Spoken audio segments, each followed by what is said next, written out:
കളയുന്ന തകർത്ത് കളയുന്ന ആ മരണത്തെക്കുറിച്ച് നിങ്ങൾ ഓർക്കണേ എന്ന് മുത്തുനബിയാണ് പറയുന്നത്. ഒരാൾ മരണത്തെക്കുറിച്ച് ഓർത്തു കഴിഞ്ഞാൽ, ആ മരണചിന്ത കടന്നു വന്നു കഴിഞ്ഞാൽ, അല്ലാഹുവിന്റെ പ്രവാചകനോട് ഒരിക്കൽ റസൂലുള്ളാഹി തങ്ങളോട് ചോദിക്കുകയാണ്, യാ നബിയല്ലാഹ് മൻ അക്സറൻ നാസി വഅഹ്സമുൻ നാസ്. അല്ലാഹുവിന്റെ പ്രവാചകൻ സല്ലല്ലാഹു അലൈഹി വസല്ലമ തങ്ങളോട് ഒരനുചരം ചോദിക്കുന്നു, യാ റസൂലല്ലാഹ്, അല്ലാഹുവിന്റെ നബിയേ, ജനങ്ങളിൽ ഏറ്റവും കൂടുതൽ ബുദ്ധിയുള്ളവനാരാണ്, വിവേകമുള്ളവനാരാണ്? അല്ലാഹുവിന്റെ പ്രവാചകനോട് സ്വഹാബത്ത് ചോദിക്കുകയാണ്, ആർക്കാണ് നബിയെ ഏറ്റവും കൂടുതൽ ബുദ്ധിയുള്ളത്? റസൂലുള്ളാഹി പറഞ്ഞത് എന്തെന്നറിയുമോ? അക്സുറുഹും ദിക്റൽ മൗത്ത്. ആരാണോ മരണത്തെ അധികമായി ഓർക്കുന്നത്, ഏറ്റവും കൂടുതൽ ബുദ്ധിയുള്ളവൻ ആരെന്നറിയുമോ? എഞ്ചിനീയർ അല്ല, അല്ലെങ്കിൽ ഡോക്ടർ അല്ല, വലിയ വലിയ ഉയർന്നവനല്ല. അല്ലാഹുവിന്റെ പ്രവാചകൻ അവിടെ പറയുന്നു, മരണത്തെ അധികമായിട്ട് ഓർക്കുന്നവനാ, മരണത്തെ അധികമായിട്ട് ഓർക്കുന്നവനാണ് ജനങ്ങളിൽ ഏറ്റവും വലിയ ബുദ്ധിമാനെന്ന് നബി മുഹമ്മദ് മുസ്തഫ സല്ലല്ലാഹു അലൈഹി വസല്ലമ തങ്ങൾ പറയുകയാണ്, വാഖസിമുൽ ഇസ്തിഅദാദ ലിൽ മൗത്ത്. മരണത്തെ ഓർമ്മ വന്നു കഴിഞ്ഞാൽ പടച്ചവന് അനശ്വരമായ ഒരു ജീവിതമുണ്ട്, ഒരിക്കലും അവസാനിക്കാത്ത ആ മരണത്തിന് ശേഷമുള്ള ഒരു ജീവിതമുണ്ട്. ആ ജീവിതത്തിന് വേണ്ടി ഒരുങ്ങാൻ കഴിയുമല്ലോ, ആ ജീവിതത്തിന് വേണ്ടി തയ്യാറെടുക്കാൻ കഴിയുമല്ലോ, ആ ജീവിതത്തിന് വേണ്ടി പരിശ്രമിക്കാൻ കഴിയുമല്ലോ, ആ ജീവിതത്തിൽ വിജയിക്കുന്നതിന് വേണ്ടി ഒരുങ്ങാൻ കഴിയുമല്ലോ.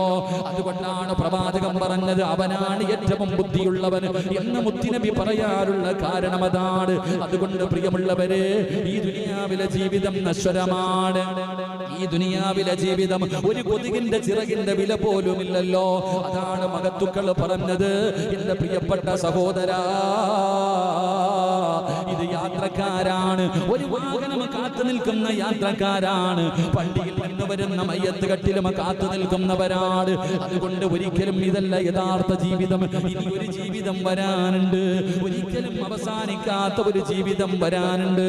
അതുകൊണ്ട് ആ ജീവിതത്തിന് വേണ്ടി തയ്യാറെടുക്കണേ. അല്ലാഹുവിന്റെ പ്രവാചകൻ സല്ലല്ലാഹു അലൈഹി വസല്ലമ തങ്ങൾ അവിടെ പറയുകയാ, ആ യാത്രയ്ക്ക് വേണ്ടി നിങ്ങൾ ഒരുങ്ങണേ. എല്ലാ സ്വപ്നങ്ങളും മോഹങ്ങളും ആഗ്രഹങ്ങളും തകർത്ത് കളയുന്ന മരണമുണ്ടല്ലോ, അത് വരുമല്ലോ.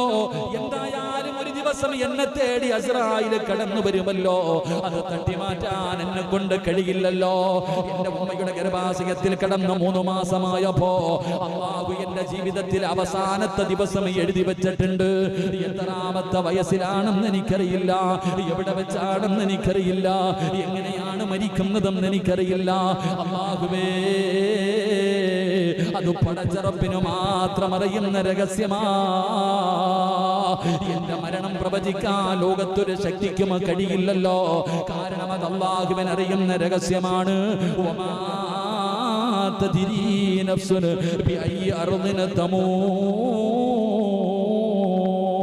അല്ലാഹുവിന്റെ വിശുദ്ധമായ ഖുർആൻ പറഞ്ഞല്ലോ, 5 രഹസ്യങ്ങൾ അല്ലാഹുവിനെ അറിയോ, അത് പടച്ചറപ്പിന് മാത്രമേ അറിയോ.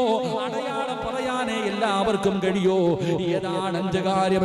ഇന്നല്ലാഹ ഇൻദഹു ഇൽമുസ്സാ വയുനസ്സിലുൽ ഗൈസ വയഅലമു മാ ഫിൽ അർഹാം.